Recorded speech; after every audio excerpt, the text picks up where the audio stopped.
My world was defined by two things right now: the deafening crack of Seattle thunder echoing through the reinforced glass of Obsidian Corp, and the absolute certainty that if I didn't find this specific decade-old physical file, I was going to be completely and utterly homeless. The basement archive was a place nobody ever went. It was a suffocating, windowless cavern buried 80 floors beneath the gleaming financial district, smelling strongly of damp earth, decaying paper, and something distinctly metallic. Richard, my so-called manager, had literally shoved me into the freight elevator 20 minutes ago. His face had been twisted into an unnatural, almost predatory sneer, his voice grating like rusted iron when he told me that if I didn't retrieve the 1924 land deed by midnight, I shouldn't bother swiping my ID card tomorrow. I was already drowning in student debt and surviving on 3 hours of sleep. Losing this job wasn't an option. My only lifeline, the one thing keeping my exhausted body upright, was the venti iced matcha latte gripped tightly in my trembling right hand.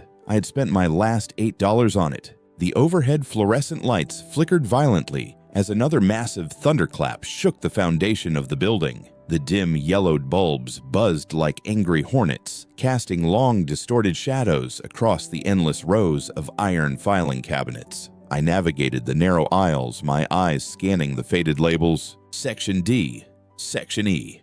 I muttered to myself, my voice sounding incredibly small in the cavernous space. Water was dripping somewhere deep in the shadows, a steady rhythmic dripping sound that was starting to grate on my frayed nerves. I turned a corner heading toward the oldest, darkest section of the archive. The air here was noticeably colder, dropping by what felt like 20 degrees in a single second. I shivered instinctively, pulling my cheap cardigan tighter around my body. Right in the center of the aisle sat a massive rectangular block of dark stone. It looked completely out of place, like an ancient sarcophagus abandoned in a modern corporate graveyard. I didn't have time to admire the bizarre interior design choices of Obsidian Corp. I stepped around it, reaching for the top drawer of the cabinet behind it. That was when my worn-out sneaker caught the edge of an uneven floor tile. Time seemed to slow down to an agonizing crawl. I pitched forward, my arms flailing wildly to catch my balance. The edge of the iron cabinet caught the side of my hand, slicing the skin open cleanly. A sharp hiss of pain escaped my lips, but it was drowned out by the spectacular sound of shattering glass. My plastic cup exploded against the intricate carvings of the stone block.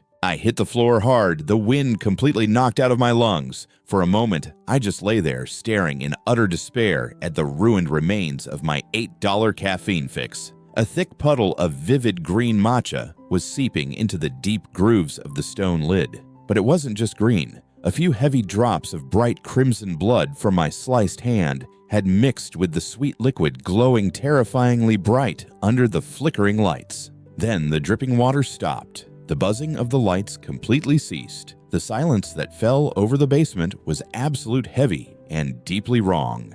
A loud grinding noise echoed. The sound of heavy stone grinding against stone vibrated through the floorboards, rattling my teeth. I froze my breath, catching in my throat. Slowly, painfully, I lifted my head. The heavy stone lid of the sarcophagus was sliding backward. A hand emerged from the darkness within. It was large, pale as marble, with distinct, unnaturally sharp nails. Before my panicked brain could even process the command to run, a figure rose from the shadows. He was incredibly tall, wrapped in what looked like a tattered, century-old tailored suit. But it was his face that made my blood run entirely cold. Sharp, aristocratic features were twisted into a mask of pure, primal fury, and his eyes, they were glowing. A terrifying, luminescent crimson that pierced through the darkness directly into my soul. He looked like an apex predator that had just been starved for 100 years, and I was the first meal he had laid eyes on. Who? His voice wasn't human. It was a dark, rumbling growl that resonated in my chest. Who dares? I scrambled backward, my hand slipping on the spilled matcha. I'm sorry, I just tripped. I work here. He moved with supernatural speed. 1 second he was standing over the stone box, and the next he was directly above me. A hand, freezing cold and harder than steel, clamped around my throat, lifting me off the ground effortlessly. My vision immediately began tunneling from the edges inward. I kicked my legs, desperately grabbing at his thick wrist, gasping for air that wouldn't come.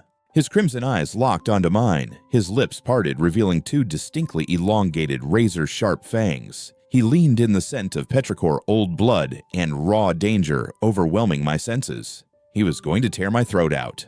But the second my bleeding hand made desperate contact with the cold skin of his wrist, a violent, agonizing jolt tore through my entire body. It felt like an electrical current, making every single hair on my arm stand straight up. The monster suddenly gasped his grip on my throat, loosening slightly. His crimson eyes widened in absolute shock, the glowing red flickering wildly as if a circuit had been broken. Suddenly, a strange phantom sensation bloomed in my chest. A heavy heartbeat echoed. It wasn't my heartbeat, it was his. And to my absolute horror, I could feel it synchronizing perfectly beat for beat with my own terrified racing heart. He stumbled backward, dropping me to the floor. I collapsed, coughing violently and pulling air into my burning lungs. The terrifying predator was now clutching his own chest, his breathing ragged, his face pale and contorted in what looked like genuine discomfort.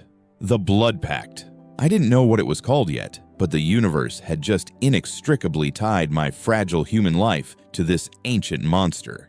He stared at me, the murderous rage in his eyes, slowly being replaced by a horrifying realization and then a profound, deeply annoyed irritation. He looked at my cheap lanyard, then at the spilled green liquid on his ancestral resting place. He straightened up, brushing invisible dust off his ruined suit. When he spoke again, the demonic growl was gone, replaced by a smooth, dangerously calm tone. "What floor do you work on?" he demanded, his jaw clenched so tightly I thought it might shatter. "Haiti." I choked out, completely bewildered. The vampire closed his eyes, taking a deep pained breath as if dealing with a severe migraine. "Excellent. Starting tomorrow, I am your intern." There is a very specific type of madness that comes with severe sleep deprivation. You start hallucinating. You see shadows moving in the corners of your vision. You convince yourself that a century-old bloodthirsty vampire lord was awakened by your spilled matcha latte in the company basement. So when I walked into the glaring fluorescent light of the 80th floor data analytics department the next morning, heavily medicated on cheap espresso, I fully expected my brush with the supernatural to be nothing more than a stress-induced fever dream.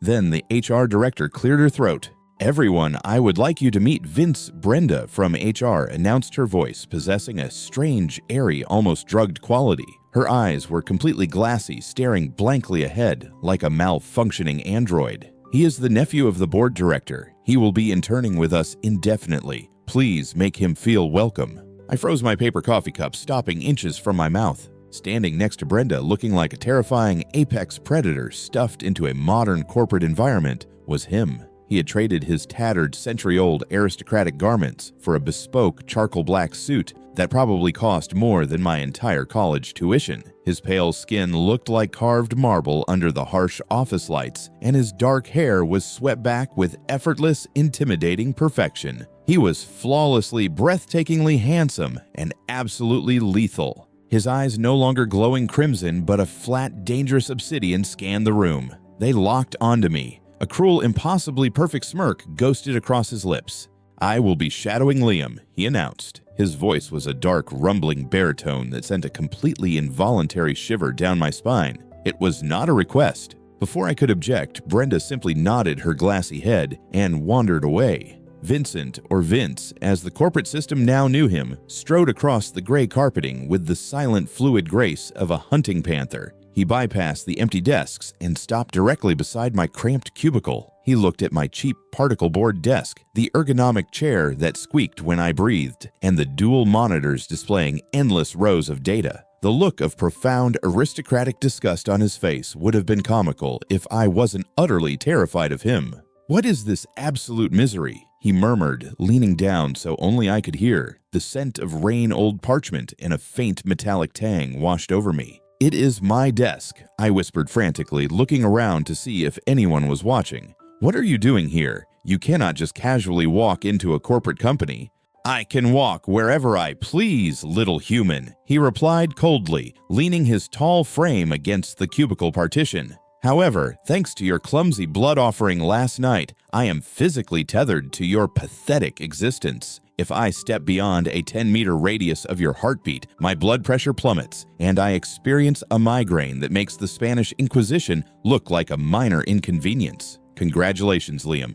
You are my anchor to this miserable century. Try not to die, or we both suffer." I stared at him in horror. The blood pact. It wasn't a metaphor. We were literally biologically tethered. The reality of my new existence set in terrifyingly fast over the next few hours. The dark comedy of the situation was almost unbearable. Here was a creature of the night, a being capable of tearing a man in half with his bare hands, completely defeated by the office printer. Around noon, I asked him to retrieve a printed report. 10 minutes later, I heard a low, demonic growl emanating from the copy room. I rushed in to find Vincent standing over the massive copy machine, his hands gripping the plastic casing so hard it was audibly cracking. His eyes were flashing a dangerous red. "It demands I load letter," he snarled, turning to me with murderous intent. "I have no letters to give it. I will crush this insolent machine into dust." No, stop." I practically tackled his arm, shoving a ream of paper into the tray. "It just means it needs paper, Vincent. Please don't murder the company property." He stepped back, adjusting his silk cuffs with a look of supreme disdain. "Your era is built on fragile, infuriating magic." But the humor evaporated completely at 3 in the afternoon. Richard, my manager, stormed into the department. Even in the daylight, there was something deeply wrong with Richard. His skin was too sallow, his movements too twitchy. He slammed a massive stack of chaotic, unformatted financial data onto my desk. The Q3 projections. I won a full variance analysis cross-referenced with the European markets by 6 o'clock. Richard barked his voice, carrying that familiar grating cruelty. "Don't even think about leaving until it is perfect, Liam." It was a physically impossible task. It was designed to make me fail. As Richard walked away, a heavy, suffocating wave of panic crashed over me. My chest tightened invisibly. My breathing turned shallow and rapid as pure terror flooded my system. The familiar symptoms of a panic attack began clawing at my throat. I couldn't do it. I was going to be fired. I was going to lose everything. Suddenly, a violent crash echoed from the break room across the hall. Vincent stormed out, looking completely unhinged. He was clutching his chest, his face pale and beaded with sweat. He moved with terrifying speed, crossing the floor and looming over my desk. He grabbed my shoulders, his grip incredibly firm and possessive. "Stop it," he commanded in a low, dangerous growl, his eyes flashing bright molten amber. "Stop doing that immediately." "Doing what?" I choked out, trembling. "Panicking." He hissed, his jaw clenched visibly.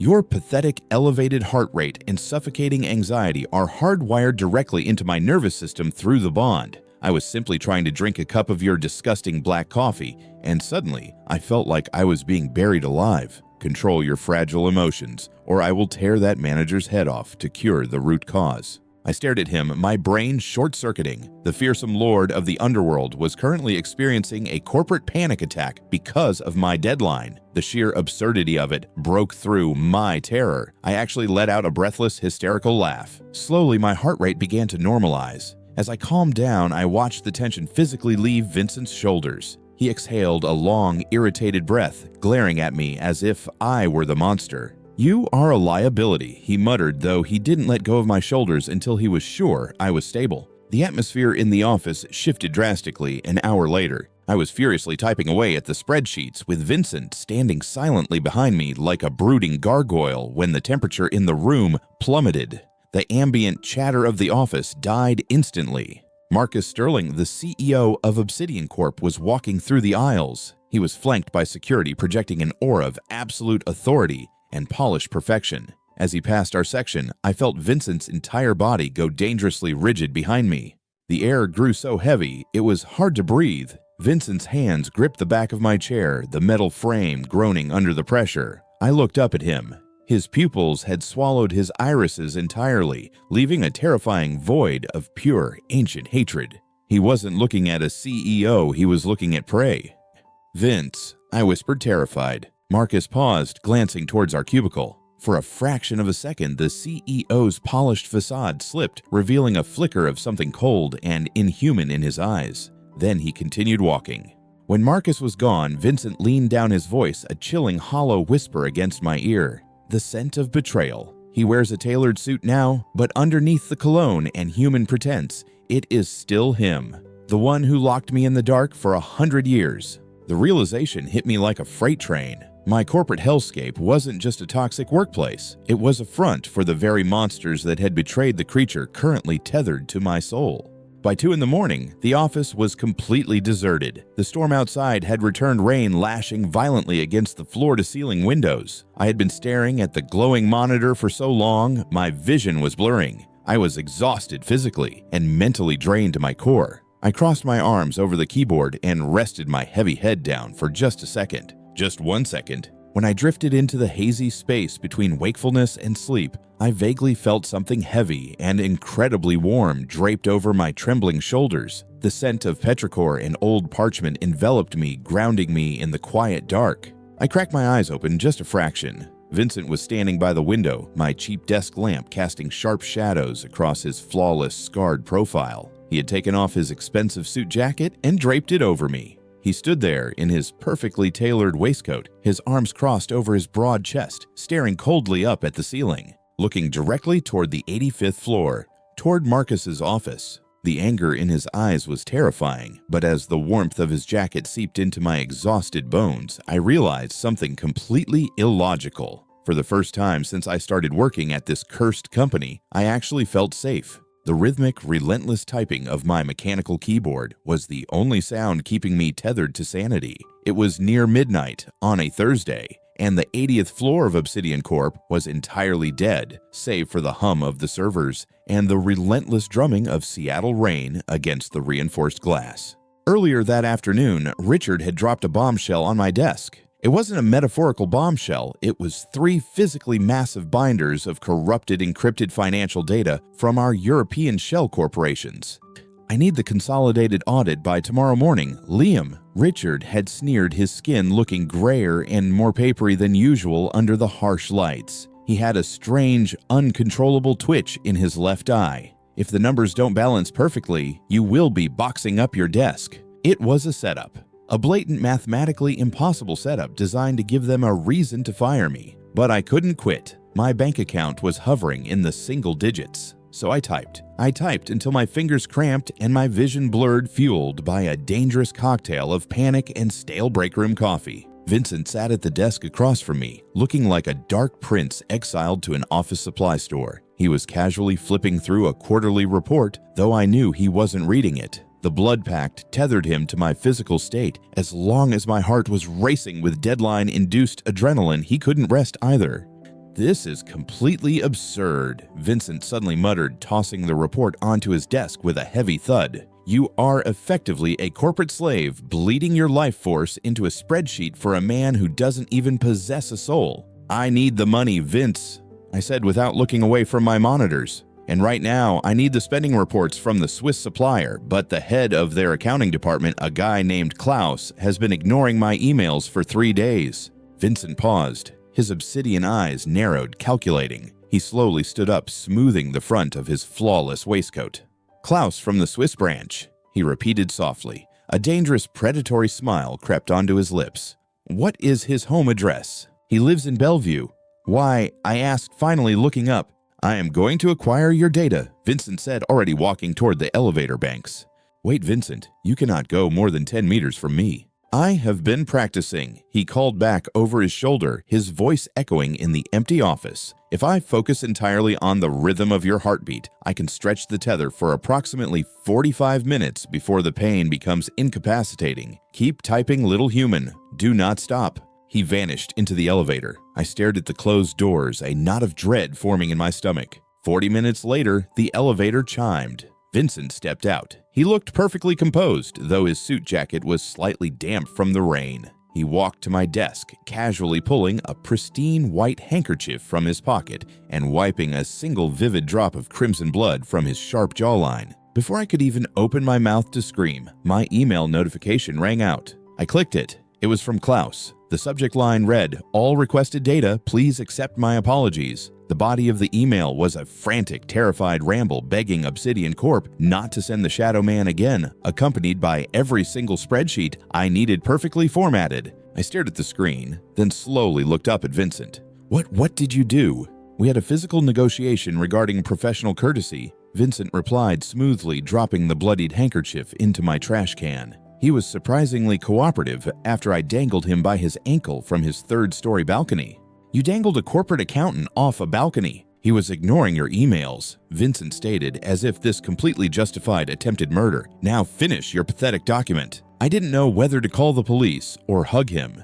The sheer absurdity of a century-old vampire playing enforcer for my data entry job was staggering. But thanks to his terrifying intervention, the impossible project was actually coming together. By 2:30 in the morning, my coffee cup was completely dry. I desperately needed caffeine. I stood up, my joints popping in protest, and headed toward the break room at the end of the hall. The corridor was pitch black, the motion sensor lights failing to activate. As I approached the break room door, I heard something. A wet tearing sound echoed, followed by a horrific slurp. I froze, my blood running cold. I peeked around the door frame.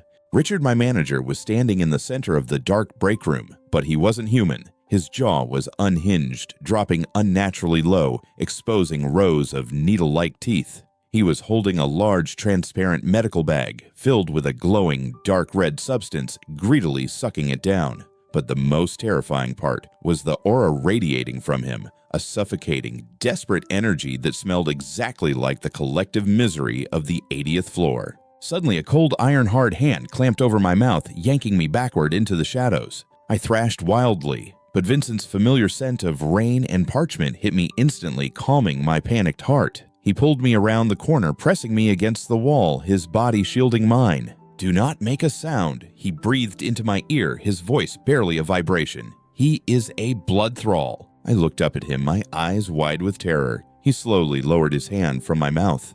"A what?" I whispered. "A parasite." Vincent explained, his eyes glowing a faint, angry red in the darkness. "Marcus didn't just hire him to manage you. He planted him here. Thralls feed on ambient human exhaustion, stress, and despair. That is why your workload is impossible. This entire department isn't an analytics team, Liam. It is a harvesting ground. He is literally drinking your life force."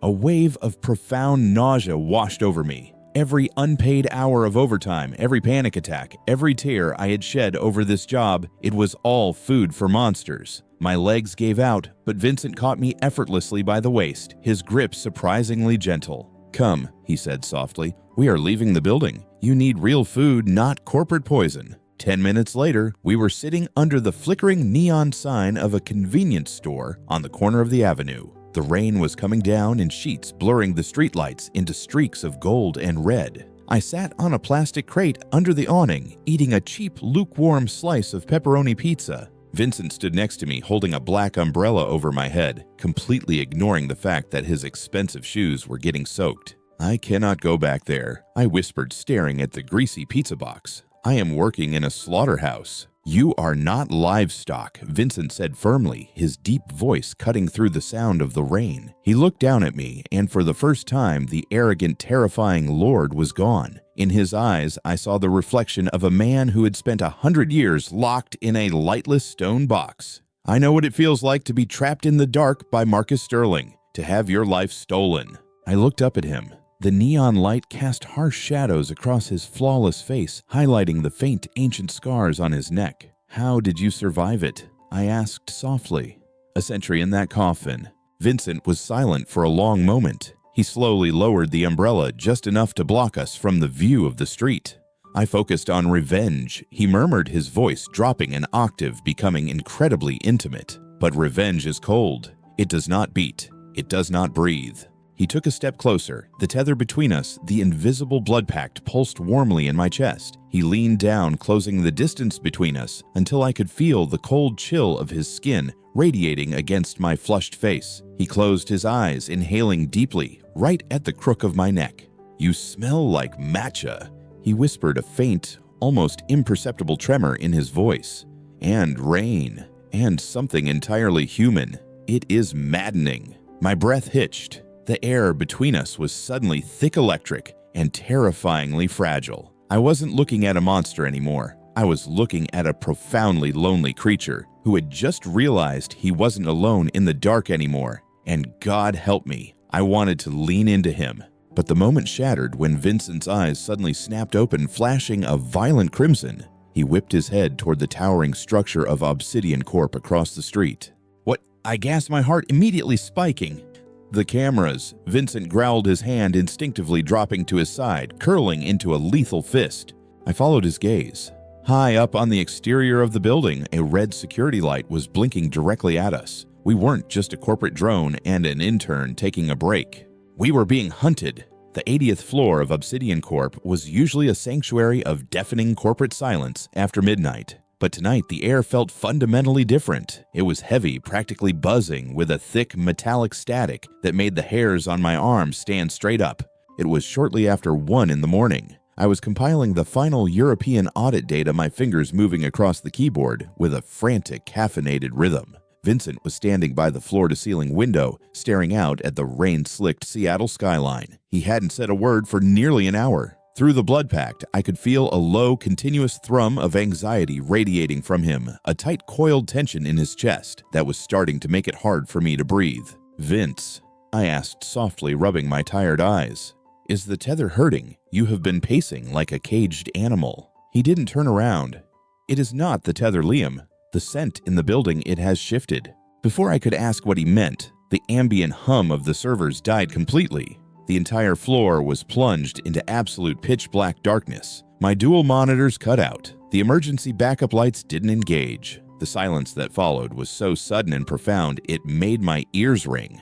Then came the sound. The muffled cracks of suppressed gunfire rang out, followed by shattering glass. It was the distinct sound of suppressed gunfire, followed immediately by the shattering of the reinforced glass doors at the main entrance of our department. "Get under the desk," Vincent commanded. His voice wasn't a whisper. It was a terrifying, inhuman growl that vibrated through the floorboards. "Do not make a sound. Do not look." I didn't argue. Pure survival instinct took over. I dove under the cheap desk, curling myself into a tight ball, my hands clamped over my ears. But closing my eyes didn't stop the blood pact. Through our connection, an explosive wave of pure, unadulterated violence crashed into my nervous system. My heart rate spiked to dangerous levels, completely synchronized with Vincent's sudden, terrifying adrenaline. I heard the heavy tactical boots of at least half a dozen men advancing methodically through the cubicles. They were sweeping the floor. They weren't here for corporate espionage. They were here to execute. "Target acquired, Sector 4. A synthesized voice echoed from a tactical radio. "He is mine," a deeper voice answered. What followed wasn't a fight. It was a massacre. The darkness of the office was suddenly illuminated by the rapid strobe-like flashes of automatic gunfire. But the bullets weren't hitting flesh. They were tearing apart drywall monitors and filing cabinets. Vincent was moving too fast for them to track. I heard a man scream a wet guttural sound that was abruptly cut short by a horrifying sound of breaking bones, the heavy thud of a body hitting the carpet. A loud crash echoed as someone was thrown straight through a glass partition. A sickening crunch filled the air, the sound of bone giving way under supernatural strength. Through the tether, I felt exactly what Vincent was feeling. The intoxicating rush of the hunt, the absolute certainty of his power, and underneath it all, a blinding, terrifying rage. But mixed into that rage was something else, a desperate, clawing fear. Not fear for his own life, but fear that a single stray bullet might find me in the dark.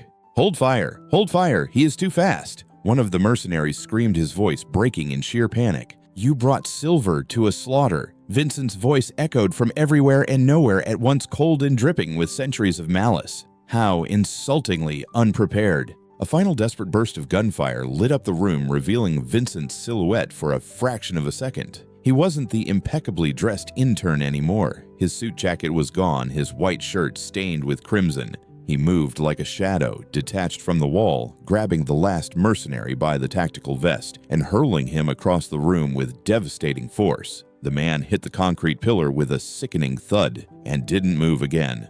Then absolute silence returned. The smell of gunpowder, shattered electronics, and hot, fresh copper filled the air. My entire body was violently shaking. I was hyperventilating, struggling to process the sheer brutality of what had just happened inches away from my hiding spot. "Liam." His voice was rough, completely devoid of its usual arrogant smoothness. Slowly, I crawled out from under the desk. The emergency lights finally flickered on, bathing the devastated office in a dim, eerie red glow.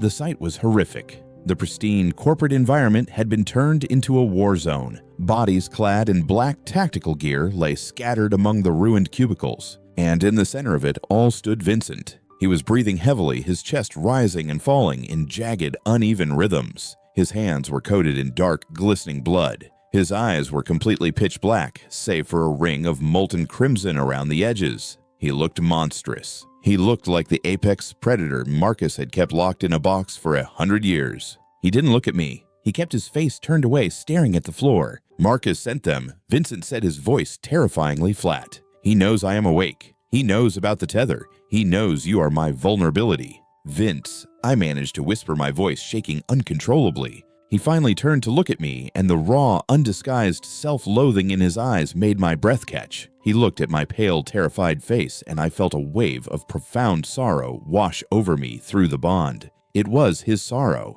I brought the darkness to your door, he murmured, taking a slow, deliberate step toward me. I thought I could control this. I thought I could use you to navigate this era while I rebuilt my empire. But you are fragile little human. You cannot survive in this world of blood and shadows. He raised his blood-stained hand, stepping directly into my personal space. The air grew impossibly heavy. His eyes began to glow with a hypnotic pulsing light. Look at me, Liam, he commanded, using a frequency that bypassed my ears and echoed directly inside my skull. It was compulsion. Look directly into my eyes. My chin lifted against my will. My vision blurred, focusing entirely on the crimson depths of his gaze. I felt a strange cold numbness creeping into the edges of my mind like a freezing fog threatening to swallow my memories. You will go home, Vincent whispered, his voice trembling with a terrifying vulnerability. You will forget this night. You will forget the basement. You will forget the blood pact. You will forget me. You will live a normal, miserable, wonderfully safe human life. He was trying to erase himself to save me. He was tearing the tether apart from his end, willing to take the excruciating biological damage just to let me walk away. The fog in my mind thickened, trying to pull me under, but the blood pact wasn't just a one-way street. It was a bridge. I felt the agonizing pain blooming in his chest as he tried to force the compulsion through the bond. He was hurting himself to protect me. Adrenaline, pure and desperate, surged through my veins. I didn't freeze. I reached up my trembling hands, grabbing his bloody wrist, pulling it away from my face. The compulsion shattered instantly. Vincent gasped, stumbling backward as if I had burned him. He stared at me in complete shock. Don't you dare. I gasped, tears of pure adrenaline and frustration stinging my eyes. I didn't let go of his wrist. I held on tighter, the wet blood slipping between my fingers. Don't you dare decide what I can and cannot handle. I am a monster, Liam, he roared, the sheer volume rattling the remaining glass panes. Look around you. This is what I am. This is the reality of my existence. If you stay with me, Marcus will not stop until you are dead on this corporate carpet. Then we make sure he dies first, I yelled back, my voice echoing in the ruined room. Vincent froze. The red faded slightly from his eyes, replaced by absolute astonishment. I am not a fragile little human you can just erase when things get messy, I said, my voice dropping to a fierce, steady whisper. I took a step closer to him, refusing to look away from his bloody hands. I survived a lifetime of poverty. I survived Richard's psychological torture, and I survived you. You want your empire back, fine, but you don't know how this world works anymore. I let go of his wrist and pointed toward the server room down the hall, which miraculously remained intact. I know the security protocols of every shell corporation Marcus owns. I stated firmly, the panic entirely replaced by a cold, calculating resolve. I have the encrypted access codes to his offshore accounts. I know how to cripple him financially before you ever have to touch him physically. We are bonded, Vincent. That means we fight together. Vincent stared at me for a long, heavy moment. The ambient red light cast sharp shadows across his flawless, blood-spattered face. Slowly, the astonishment in his eyes morphed into something entirely different. It was dark, possessive, and terrifyingly devoted. He didn't say a word. He just stepped forward, wrapping his strong, bloodied arms around my waist and pulling me flush against his chest. He buried his face in the crook of my neck, inhaling the scent of matcha and rain, grounding himself in my steady heartbeat. Together, he finally whispered against my skin, sealing the promise. We will burn his empire to the ground. My cheap cubicle had officially been transformed into a war room. The fluorescent lights overhead were permanently switched off, replaced by the eerie electric blue glow of 4 high-resolution monitors I had requisitioned from the IT department. It was 3 in the morning on a Tuesday. The rhythmic, rapid typing of my mechanical keyboard was the only sound in the deserted 80th floor. I wasn't compiling projections anymore. I was systematically dismantling the firewall of Obsidian Corp's offshore Cayman Island accounts. Vincent stood perfectly still behind my chair, his arms crossed over his chest. He was back in a tailored suit, the blood from the mercenary attack long washed away, but the dangerous aura around him had multiplied tenfold. We were no longer hiding, we were actively hunting. "I am through the secondary encryption," I murmured, my eyes burning as lines of code reflected in my irises. "Marcus has been funneling millions into a shell company. I can freeze the assets. If I execute this script, he loses his entire mercenary budget in exactly 3 seconds. Vincent leaned down his cold cheek, brushing against my hair. The scent of petrichor and old parchment washed over me, making my heart flutter in a way that had absolutely nothing to do with adrenaline. "Execute it," he rumbled, his voice a dark, satisfying purr. I pressed the enter key. A progress bar flashed, hit 100%, and vanished with a final click. Marcus Sterling's secret empire was officially bankrupt.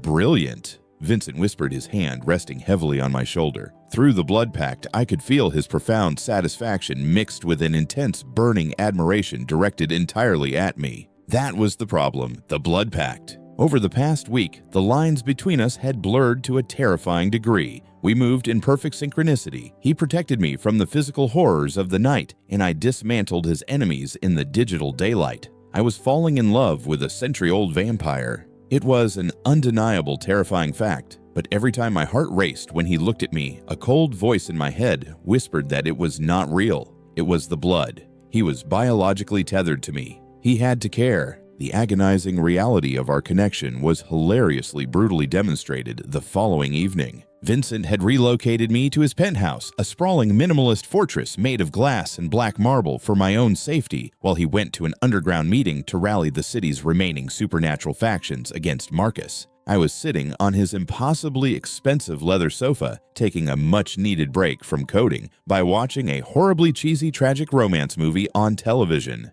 It was the climax of the film. The dog died. The protagonist was crying in the rain. I'm not ashamed to admit that I was sobbing. Thick, heavy, embarrassing tears streaming down my face. Suddenly, the penthouse doors flew open with a violent noise. Vincent stood in the entryway looking absolutely furious. His tailored coat was windswept and his jaw was clenched so tightly a muscle ticked furiously in his cheek. But the most shocking part was his face. His cheeks were wet. The terrifying lord of the underworld was actively crying. "Vincent," I gasped, wiping my own eyes. "What happened? Are you hurt?" He marched across the living room, snatched the remote from the coffee table, and aggressively turned off the television. The sudden silence was deafening. I was sitting at a mahogany table. Vincent growled, his voice trembling with barely contained rage as he aggressively wiped a tear from his eye with a silk handkerchief. I was negotiating a blood treaty with the heads of the Russian and Italian syndicates. I was demanding absolute loyalty and threatening to separate their heads from their bodies. He took a deep, shuddering breath,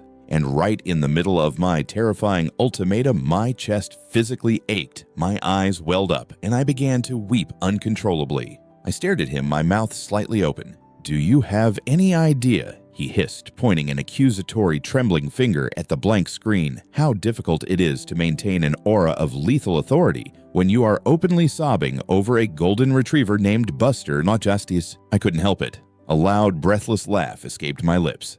"I am so sorry," I giggled, covering my face. I didn't think the emotional transfer was that strong.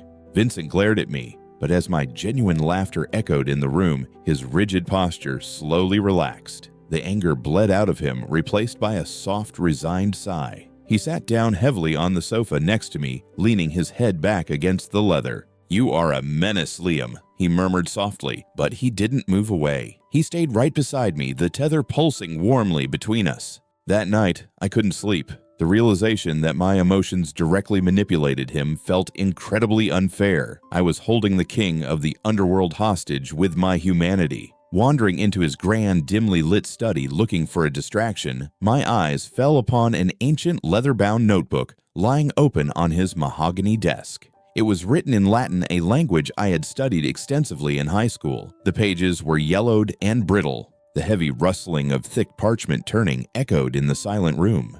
I traced the faded ink with my finger, translating the text in my head. My blood ran completely cold. Ritual of the Severed Vitae.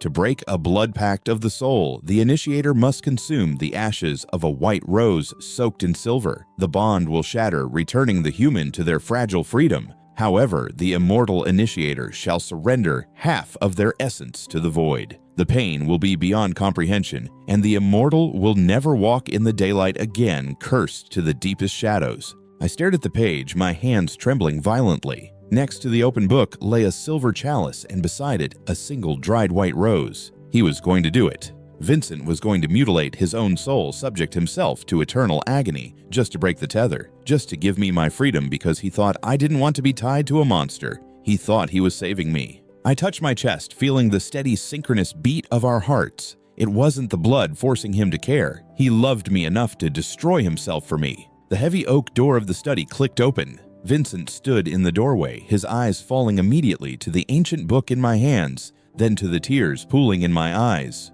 The silence stretched between us, thick and terrifying. I held the notebook up. "Were you going to say goodbye?" I whispered, my voice breaking. "Or were you just going to let me wake up alone?" The choice was right here, right now. Let him break it, or step forward and claim the monster for myself. The apex of Obsidian Corp was located on the 85th floor. The executive boardroom was a monument to corporate megalomania. Black marble floors, floor-to-ceiling glass, overlooking the stormy, fog-choked Seattle skyline, and a massive mahogany table that cost more than I would make in a lifetime. It was just before 10 in the morning on the day of the annual shareholder meeting. I was standing at the head of that ridiculous table, a laser pointer shaking violently in my sweaty grip. Marcus Sterling sat opposite me at the far end, steepling his perfectly manicured fingers. He was flanked by 6 heavily armed security contractors whose eyes looked a little too dead to be entirely human. Richard, my monstrous manager, stood by the door, his skin twitching as if he were barely containing the urge to unhinge his jaw and feed. "These European projections, Liam O." Marcus purred, his voice dripping with aristocratic condescension. "They seem fabricated, much like your continued employment at my company. Did you really think you could play games with my accounts?" I swallowed hard, glancing at the digital clock on my laptop screen. The time hit 10. "Actually, Mr. Sterling," I said, my voice miraculously steady despite the cold sweat dripping down my back. "The projections are perfectly accurate, because as of 10 seconds ago, your operating budget is exactly 0. Marcus frowned, a flicker of genuine confusion crossing his polished face. He opened his mouth to speak, but I slammed my finger onto the enter key. A series of sharp electronic beeps and mechanical whirs erupted. The malware I had spent the last 3 nights perfecting didn't just freeze the offshore accounts, it seized the building's automated mainframe. The heavy oak doors of the boardroom slammed shut with a concussive boom that rattled the floorboards. The electronic deadbolts slid into place with a synchronized heavy locking sound. Immediately after, the titanium hurricane shutters deployed, rolling down over the massive windows and plunging the room into absolute suffocating darkness.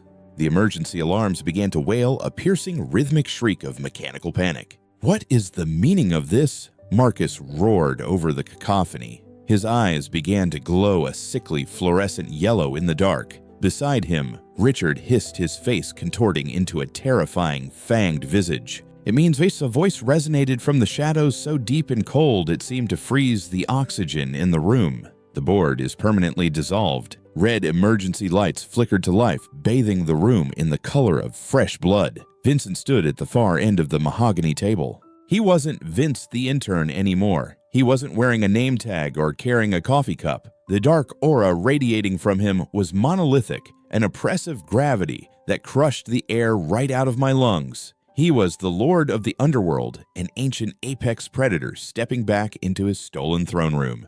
Marcus's elite guards lunged as one. It wasn't a fight. It was a flawless, terrifying execution. Vincent moved like liquid smoke. The sounds of breaking bones and falling bodies filled the room. The audio cues of the slaughter were horrifyingly precise. He didn't use weapons. He tore through Marcus's heavily armed supernatural security as if they were made of wet tissue paper. He grabbed Richard by the throat and casually hurled him through the massive mahogany table, splintering the priceless wood in two with an explosive crash. I stood frozen against the projector screen, my breath catching in my throat. And then, amidst the chaos, I realized something truly terrifying. My chest, it was completely quiet. For the past few weeks, every time Vincent fought or became enraged, my heart had raced uncontrollably, synchronized with his demonic adrenaline through our bond. I had felt his bloodlust, his fury, his pain as if it were my own.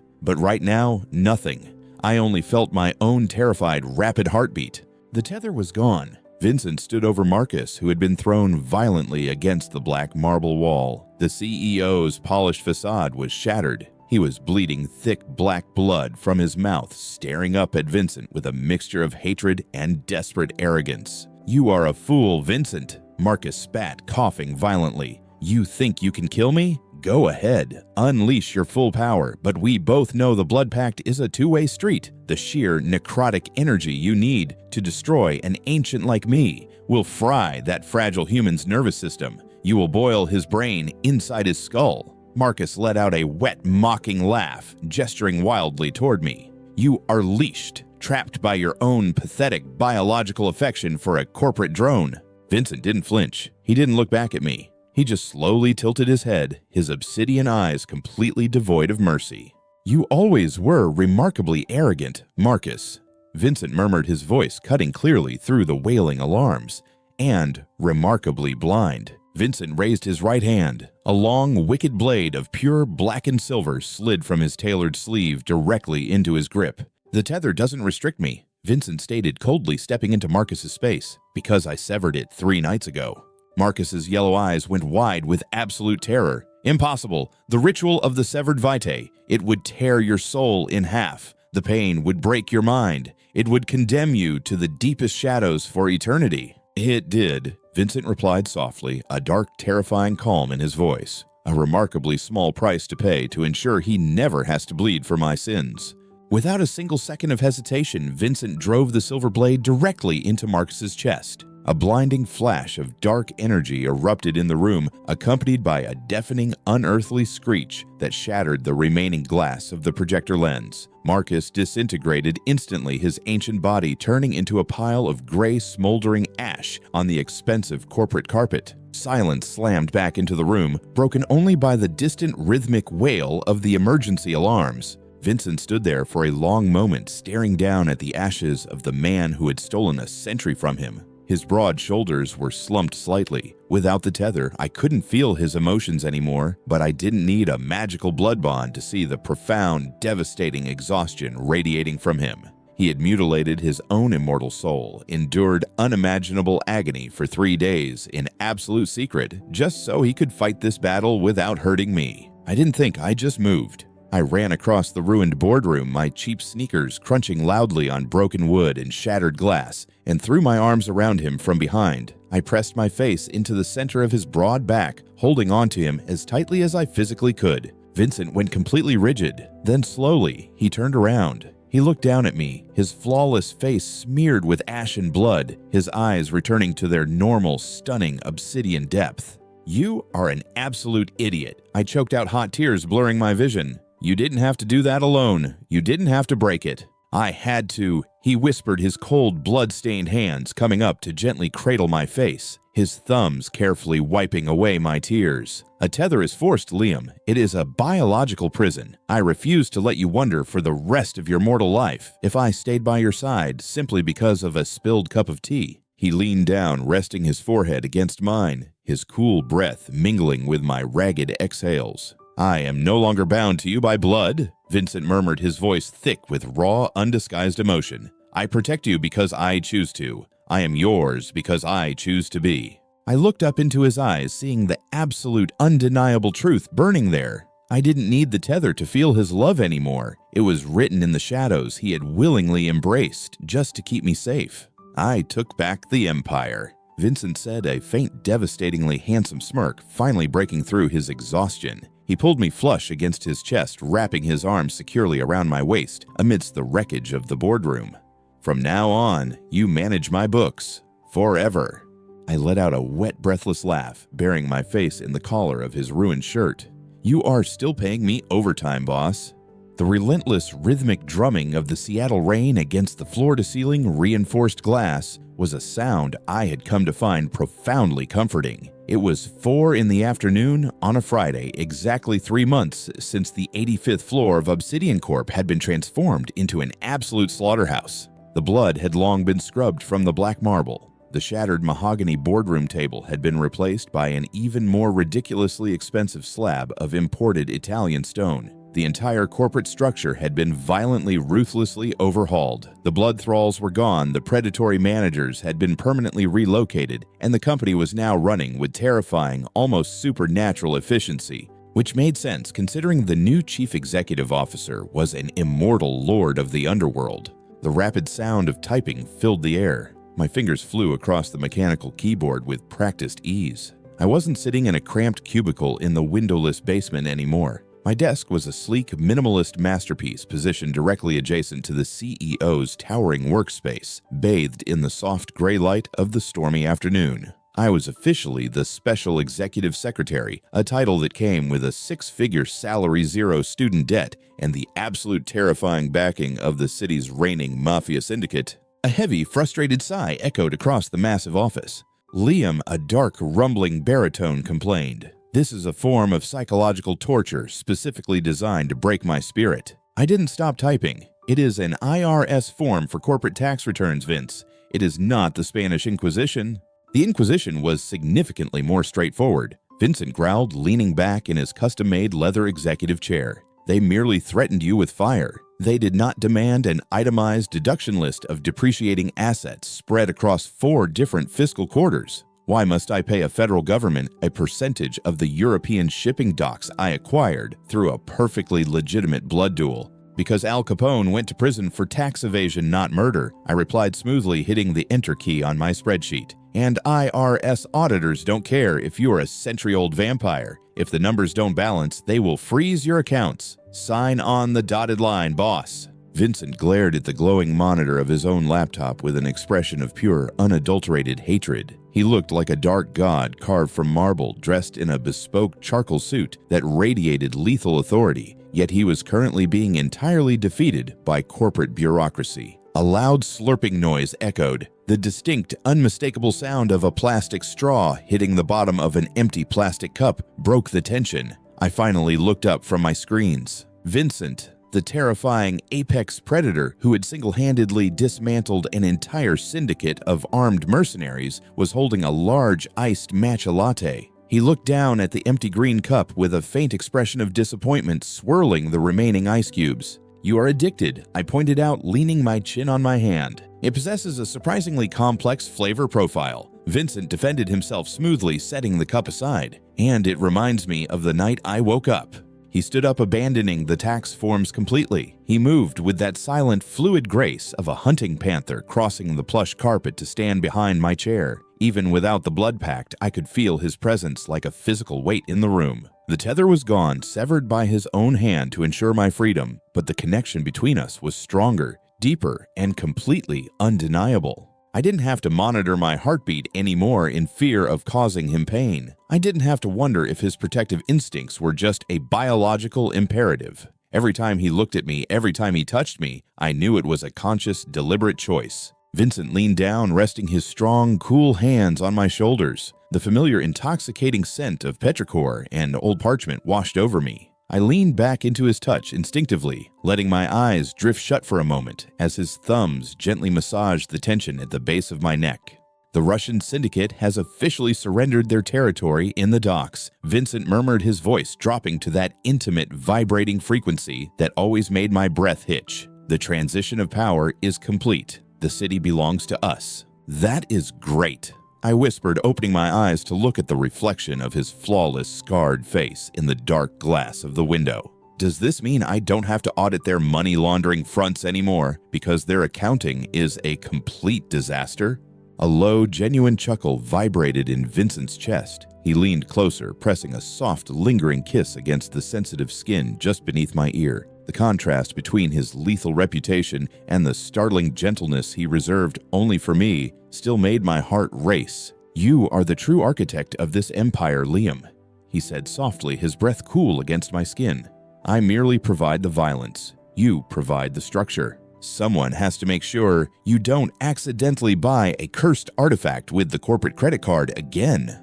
I joked, turning my chair around to face him. Vincent looked down at me, his obsidian eyes softening with an emotion so profound it still caught me off guard. He reached out his long fingers, gently tracing the line of my jaw. There was no glowing crimson in his eyes, no demonic growl in his voice. Just a man who had spent 100 years in the dark, looking at the person who finally turned the lights back on. "I belong to you." Vincent stated a quiet, unbreakable vow.